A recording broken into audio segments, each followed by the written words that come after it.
humble. What did we land on the most effective way to smoke something as thick as honey? Is that what you expected? Beautiful. No, this is way cooler. It smells like sweaty camel. What happens when you take one of nature's most perfect ingredients and torture it with fire? We're smoking honey with 4 different kinds of smoke. We got bourbon barrel oak staves, mesquite, pecan, and peat. We're fermenting those honeys into mead and distilling the best ones into something. We'll find out. But our first challenge, how do you actually get smoke into honey? Probably gonna void the manufacturer's warranty on this one. All right, so this is our smoking setup and what fuels. So we landed on the, I think it was the oak barrel stave. As you can see, Charlie, this is all very scientific, high-end equipment. I can see we roll the same way. All right, Kyle, so walk us through the setup here. You have the smoke collecting inside the chamber, inside the grill. It's coming up through this pipe, right here, Down, okay. to the bottom, and then it's already coming out. Oh, hell yeah, the smoke's coming out already. Is that a Home Depot bucket? It's a bucket. Yep. This is a bucket. What did we land on the most effective way to smoke something as thick as honey? Chocolate fountain. Keep it constantly in motion, Yeah. so new honey is getting the contact. These certainly are not made for honey. No. And one of the things that I was worried about was, is it gonna get to the right consistency? Is it gonna be too runny? Is it gonna clog it?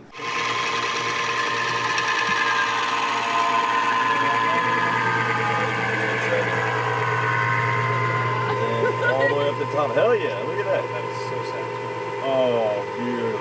Yes. Dude, that looks amazing. There he goes. That looks so cool.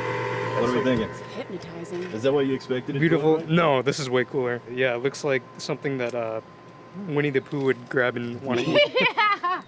Just rest it on there, and that's it. We got Nice. some smoke going. You ready for this Good. part? We got our lineup of smoked honeys ready to taste, and I'm genuinely excited about this. One of the most unexpectedly good experiments we've done was distilling mead and aging it in oak barrels. That Assassin's Mead sold out fast. We even sold out the damn t-shirts. So now we want to see if we can escalate that glory with a dose of smoke. All right, Charlie from Golden Hive Mead, are you ready for samples? Absolutely. Yeah, what do we got here? I'm going in the first time too. So we got pecan wood smoked, mesquite smoked. Interesting. What is that? Pear? Does this say pear? Peat. Is this peat smoked? Holy hell, peat Oh, that's a smoked. great idea. Peat smoked and then oak staves, so just barrel staves. So essentially these are all the same honey and they're smoked using different woods? Yeah, was this actually your honey? That looks familiar. Oh yeah, we got Charlie's pure wildflower honey, Golden Hive Mead. A little plug for you there. Yeah, there we go. All right, let's just start with the oak stave. Just Sure. barrel stave wood. Okay. Dude, smell it. The smoke showed Oh up. my gosh. There's so much smoke in this honey. All right, here we go. Cheers. Cheers. It's like a honey barbecue, man. For sure. You ever had like a Texas barbecue brisket? It's got like a sweet sauce. You get the burnt ends. You get the charred, yeah, the charred Yeah. tips for sure, Wow. 100%. Okay. Yeah. That's pretty damn good. It's sort of like maple notes as well. Yeah, You get that at all? Yeah, absolutely. Ooh. That is potent. Yeah. For me, this is like a tangy sausage, Yeah. meaty, greasy. Yeah. There's a greasy element to that. When I taste this, all I can think of is the hot honey mead that I made and how well this would pair with some spice. Okay. How about some pecan? Ooh, I'm excited for this one. These 100% taste, like this tastes like smoked bacon. Dude, it's so meaty. It is very We meaty, got a yeah. brisket, we got a sausage, we got a bacon. Imagine how this would be on a barbecue glaze. Okay. That one does not have the barbecue notes as much as the other one does. It's more, again, this is Isla, man. Yeah. Even though, you know, it's an Irish peat, this is like an Isla Scotch kind of peat. There's that earthy, briny character to it. For sure. Smoked honey, done. Now we make test batches of mead to taste the results. And I'm glad Charlie's here because he's a mead guy. Because having a mead guy weigh in on smoked meads should be interesting. Okay, you want to get into the mead that resulted from these honeys? I'm very curious Yeah, to let's see do if it. they translated. I mean, just on the nose, it's getting quite pleasant. Lots of honey. Yeah, a lot of honey. I'm also getting like an apple. Right, I'm not getting much smoke on the A nose. lot more smoke in that just raw honey there. Mm-hmm. Definitely a lighter touch on the smoke. But you are much more experienced with mead. What are you finding in this mead? So, as you described, very subtle on the smoke, which I agree, but this is significantly more complex than just a traditional mead would All be right. with just the plain honey by itself. All right. So I'm actually like Rad legs. extremely pleasantly surprised with how this tastes. Oh, Like, hell this yeah. is quite like, Hell yeah. this tastes like the product of something you would spend like months tweaking. Like, that's pretty damn good. All right, good job, Kyle. Yeah. All right, let's get into the mesquite. This is 7.4%. Oh, this is definitely different. Yep. Yeah. This almost smells more like a wine to me. Maybe a really mineral, earthy wine. Yeah. Ooh, interesting. It's still good and I like it, so this is gonna sound completely out of nowhere, but I get like notes of like ketchup or like A1 barbecue. Okay. I was getting, it's going to be weirder than that. I'm getting the smell of new toys and a freshly tilled backyard garden. Which, Tomatoes, kind of. yeah, a little bit, yeah. Okay, let's get into the pecan. The pecan, this is an 8%. Oh man, okay, I have a bad note for this. I'm gonna let you talk first before I ruin it with what I'm about to say. Yeah. The sole of a new shoe. Used shoe? You ever go to a zoo as a kid and that zoo has camel rides? It smells like sweaty camel. Cheers. Here we go. It's the research, it's R&D. Right. A lot of testing, a lot of tasting. Sure. After a long day of drinking, it's nice to take a nap. This episode is sponsored by Helix. Helix. Look, premium mattresses customized to your needs, conveniently shipped to your door. Let me just give you the breakdown of all of the Helix things that you can expect with getting into bed with Helix. Personalized sleep quizzes, so it asks you questions about your sleeping habits. You gotta dial it in. Are you a side sleeper? You gotta Are dial you it a in. back sleeper? You butt cheek in the air sleeper? From their large lineup of mattresses, they're going to give some recommendations based on your needs, your preferences. Here's what would work really well for you. Because good sleep gives you more energy, gives you more focus, gives you in a better mood. Conveniently you. shipped to your door, shows up rolled up in an impossibly small box. And then you're gonna open it, and then it begins to grow, and it kind of sounds a little something It does it. like this. No, it really. Dude, why? Every time. And then you have a giant mattress, and it's the most beautiful thing. Also, once that mattress is there and you start sleeping on that thing, you get a 100-night sleep trial. That's 100 nights to sleep on it, to tell if that's the right mattress for you. They did a Whisper sleep study.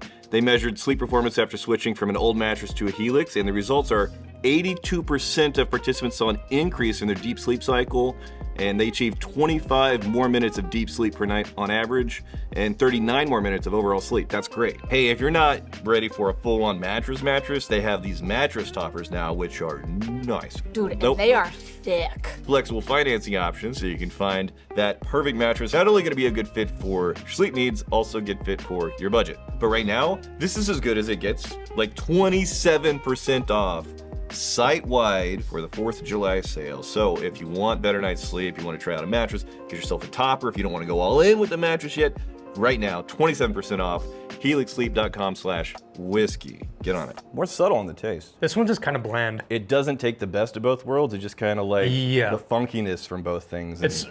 Yeah, that's exactly it. The characteristics that are being introduced from the smokiness aren't complementing anything. Absolutely. All right, you ready for the peat? Let's do it. I'm excited about this one. Peat, this is 7.9%. Ooh.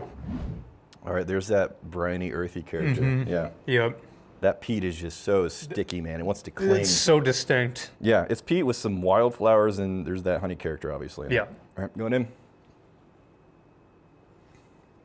Oh, that got watery for me. How did the palate land for you? What's the ABV on this one? 7.9. So it's comparable. We're gonna smoke some honey. We figured out a pretty novel way of making sure that honey has tons of exposure to the smoke, just giving it every opportunity to get in there. Sure. So we ultimately landed on a smoke that's gonna be 3/4 bourbon barrel stave smoked and 1/4 peat smoke. Now, while we get ready to distill that, we're checking out the unsmoked distilled mead that kicked off this entire experiment. The stripping run, no? Yeah. Is that- Okay. Yeah. So we've already stripped it. This is the stuff that was distilled one time. Yes, and this is the honey. This is the mead. Oh, the Oh, wow. unsmoked assassin's mead. Does this smell funky like Look at that color. Dude, doesn't smell funky at all. Yeah, it's nice. This is like 70, 72, 73 proof. So this is one of my favorite mead recipes that was distilled, and now we're gonna try it. Yeah, what was the recipe? Remind us what we did. So it was inspired by the original Skyrim mead, and I made some modifications to make like the perfect mead in my eyes. So it's got elderberries, juniper berries, rose petals, hibiscus, lemongrass. Yeah. What the hell is that? All the botanicals that went into a 270-gallon batch of the Skyrim mead. Is that the, There's some tea in there. I mean, yeah, absolutely incredible. It's like sappy flavor, but infused with all that delicious mead. Oh, are they booze infused? You know what? How's the elderberry? Elderberries kind of taste like soil on their own. So this is what the mead originally looked like Yeah. with all those botanicals in there. Cheers.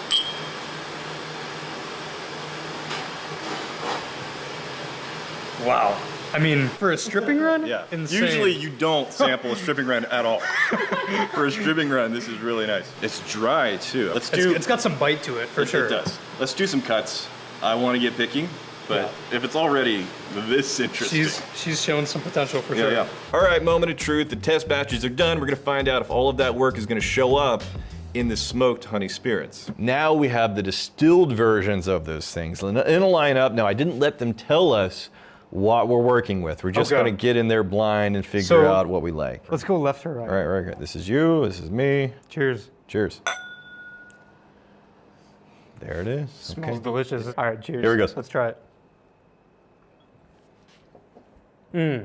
Okay. Okay, you taste the smoke. Yeah, for yeah. sure. You're finding it now. 100%. Absolutely. Yeah. It's a beefy barbecue. It feels well balanced to me. Like Yeah, it, yeah. it works. Yeah, there's a little bit of an earthy quality near the kind of like the tail end of that. Like it's really nice. If you had to guess which one it is. Hold on, pop quiz.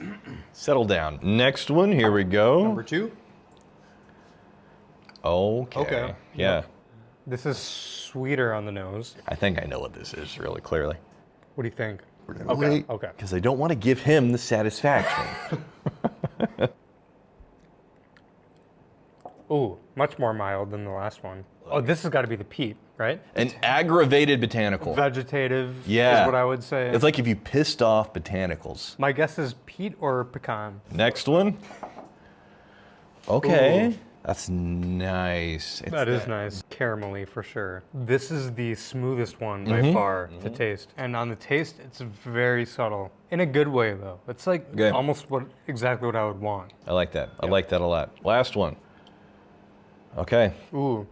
This is more honey forward for me. The smoke is there, but it, not taking the driver's seat, it's not taking the back seat, it's just right there riding shotgun. My favorite is the second one, which I thought was the peat. I'm probably totally off. I don't know whiskeys, but the flavors and aromatics we're getting, we're really kind of digging deep and being picky with it. I'm gonna lock in my guess. I'll go first. Mesquite, pecan, peat, and oak. Pecan, oak, and then mesquite and peat's gonna be one of these. Fair enough. Okay. What, Sonny? What do we got here? Mesquite, and I say peat here. Okay. Your far left, you said what? Pecan. I think I said mesquite. That is oak. Really? Oh, Both wow, right. wow. Dude, that's so just sweet and relaxed compared, yeah. Here you go, this is the oak. By the time it goes to that distillation, it chills how much I know. It chills. Both of us, we both got it wrong. Yeah, it chills, it's nice. All right, Number 2. Yeah. What do we think? I said mesquite and then I said peat after that. So did I say mesquite on that? That is mesquite. There you go. Okay. Got it. Third's got to be peat. I think please. this is peat. Third is peat. There you go. All right. Got the thank peat. you. All right. Now I feel better. 2 out of 4 is not bad for a couple of asshats on YouTube. Agreed. I'll say right now, peat whiskey is not my favorite when I got started with enjoying whiskeys. Yeah. And ever since I started drinking proper peat whiskeys, I've kind of, I think it's an acquired taste, and It I is. really enjoy it now. Absolutely is, yeah. And I think this is my favorite. Okay, all right. He's a peat head. All right, that's awesome. It's got a vibrant smokiness. Yeah, it shows up. We're gonna put together this thing: 3/4 oak barrel staves, 1/4 peat, and do we want to do like a waiting list? In the link below, if you want to go on a waiting list for whenever this stuff is ready. Now, to the extent that we can ever make this again, because Ireland has banned the export of their peat, we'll fulfill as many orders as we can. Dude, if we get to a point where we can't get any more of this, and we're going all in on the oak. I mean, we can't go wrong with any of these. Hey, you guys check out Charlie Golden Hive Mead. He's doing really interesting explorations. So I'm so glad you came. I think the great thing about both of us is that we're willing to experiment and find the best ingredients for creating the best product possible. Yeah. And I appreciate that. Cheers. Also got the Assassin's Mead t-shirts back in stock. You can check them out in the description. We got a link. Cheers.